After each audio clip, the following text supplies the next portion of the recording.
Welcome back, YouTubers, to another NXT review with me, Mr. Parkin, on behalf of the British Fist, as per usual, on a Thursday evening. This show, to me, was basically a TakeOver 2 Fatal 4-Way follow-up show, where they followed up on some of the matches and feuds they had going on at TakeOver 2, and either continued them on in such a way, or they tried to end them in such a way to try and create some new feuds going down the road, going into the next couple episodes or months worth of episodes of NXT TV. So if you have any thoughts and any comments on what you saw on the show or the direction going forward for NXT, please let me know down in the comment section below. This week was the show where we had the NXT Tag Team Championship rematch as our main event, and I was quite looking forward to that. We actually opened up the show with Bull Dempsey pretty much squashing Mojo Rawley again, and then we had Tyler Breeze coming out for his match, and he attacks Mojo Rawley because Mojo Rawley taps him on the shoulder, which, as a heel, I guess you would do. And surely now it's got to the point where Mojo Rawley just needs to go away for a couple of months and have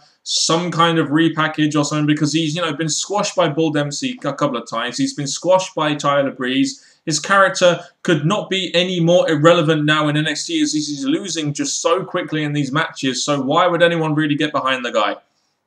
It's really got to a point, and it's been like this for a couple of months now. When Mojo Rawley first come on the scene, I was quite, excuse the pun, hyped for this character. I really was, because to me, he looked like the kind of guy that could be a main eventer down the line. Not just your typical, small guy that you generally see in the NXT ring. He represented something different to me. And it's a real shame they never really went there with Mojo Rawley, or at least tried to build up that character in a somewhat of a legitimate way. Hopefully somewhere down the line he can have some kind of repackage or something, so we can at least try and take him a bit more seriously down the line. So it was very obvious at the beginning of the show that Tyler Breeze was pissed about what happened at NXT TakeOver 2 and the fact that he couldn't win the belt off Adrian Neville in that Fatal 4-Way. He obviously came out and attacked Mojo Rawley before his match with Justin Gabriel, and, he beat Justin Gabriel here, and, so they were telling the story of Tyler Breeze steaming for his loss at TakeOver 2.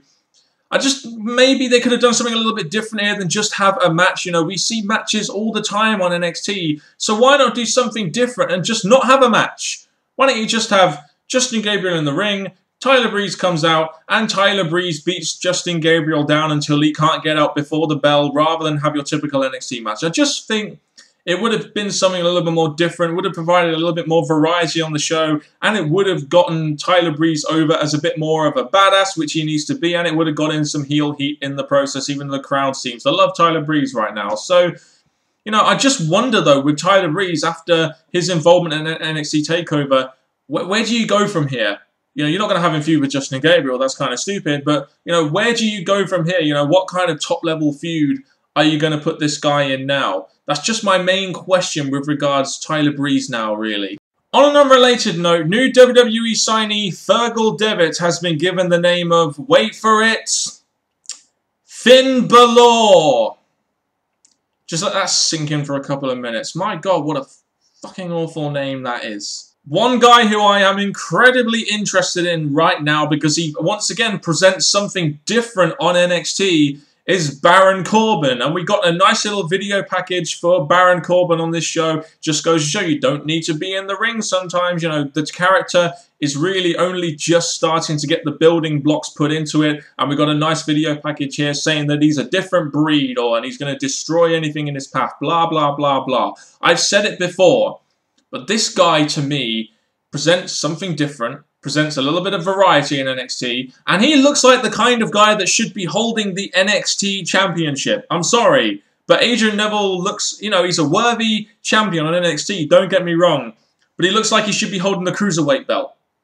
I'm just saying, a guy like Baron Corbin looks like he should be holding the NXT Championship, looks like he has the potential to be some kind of main eventer down the line, because let's face it, I'm sorry, but I love NXT as much as the next guy does. But guys like Adrian Neville, Sami Zayn, Tyler Breeze, Tyson Kidd, all these people, Kenta or Hideo Itami, as you'll be seeing later on this show, they're all mid-carders. None of them are really main eventers. Let's face it. We've got to face facts here sometimes, as Tyson Kidd, would say. So Divas action this week involved Alexa Bliss facing off with Bayley. I didn't really have any idea why they had two very obvious baby faces face each other in the ring. I thought that was kind of idiotic, but there you go. I could put that to one side. But Bayley wins this match, and, you know, obviously, by the way this segment panned out, it was done so Bayley could get some kind of momentum win on her way to a rematch with Charlotte, which apparently is going to be happening next week, I believe. So I really wasn't all that interested in the match. I was really more interested in what happened after the match with the promo segment, as once again, it provides a little bit of variety on an NXT show, which is generally, let's face it, filled with a lot of wrestling. So you have Bayley asking Charlotte to come down to the ring. Bayley feels like she's let everyone down, and her mum was in the audience, and she wants one more shot at Charlotte and the NXT Women's Championship. Charlotte says, surprisingly, that Bayley has gained her respect, and it will be an honor for her to face Bayley next week. So I imagine that match will be happening next week, and this will be done to, I guess, pretty much end the feud between Charlotte and Bayley, even though I felt it kind of could have had a bit more legs, but you never know, NXT may continue this feud on some way, somehow. I just hope they don't do it by just having match after match after match, which is really going to disinterest me in such a feud down the line. I keep bringing up this buzzword variety, and it was again evident here. You have Colin Cassidy and Enzo Amore, Team Soft, basically in a backstage segment where they're, introducing in a somewhat unique way, actually, a new diva called Carmella. Now, I haven't seen any of the segments they've done before because I've been watching NXT on Sky Sports, and they haven't actually been showing these segments with Carmella or any of the hair segments or anything like that. But I've gone back and watched a couple, and it seems like that Carmella was a hairdresser that they had, and they got her fired, and now as a favour to her, they're going to bring her into the WWE and as a diva. So it's quite a unique way of bringing a diva in. So there's kind of an interesting story there and how she's related to Enzo Amore and Colin Cassidy, etc. We got a first glimpse this week of her in diva gear, and she did look pretty good, even though I'm not all that high on the face, but that's just my liking. I'm just saying. So we had quite a hilarious backstage segment because these guys always bring the entertainment factor. And in this match, it's pretty much what we got here. It was not really about the wrestling. It was really more about the entertainment. And, really, once again, it was the Enzo Amore show in the sense that he just brought the entertainment on the mic big time. And so did Colin Cassidy as well. It's amazing how much he has improved on the mic since teaming with Enzo Amore. And I really found it funny also how in the match with Enzo Amore and Marcus Louis, how Marcus Louis had the most obvious wig on that anyone could tell he had a wig. And then Enzo Amore gets the roll-up win after he pulls the wig off when he did the head move on the ropes. I just thought that was funny.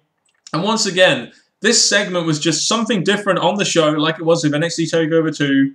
I got some good entertainment from it. And once again, we didn't need the focus on the wrestling. We needed more focus on the entertainment. And that is exactly what we got here. And that's sometimes what we need on these NXT shows. Something that's actually funny and entertaining. When I saw Natalya going up to William Regal and saying, oh, my husband Tyson Kidd deserves another shot at Adrian Neville, I was just like, really? I was just like, oh my god, really? So it looks like they're going to have once again another match. It's going to be a last chance match where Tyson Kidd doesn't pin Adrian Neville. He's never going to get a shot at Adrian Neville as long as he holds the championship. And this, I guess, will be happening next week. They didn't really announce it. And I just wonder if I really have any interest in seeing these two face off again. I mean, we've seen them in 2 title matches, in a Fatal 4-Way match, in various tag team matches where Tyson Kidd has actually got a pin over Adrian Neville, but he got pinned at TakeOver 2 Fatal 4-Way. I just wonder if I will actually have any interest in seeing these two face off. I just don't think I will. This is the problem. If you just have feuds continuing using matches, eventually it gets to the point where you just don't want to see that match anymore. That's kind of how I feel about Tyson Kidd and Adrian Neville.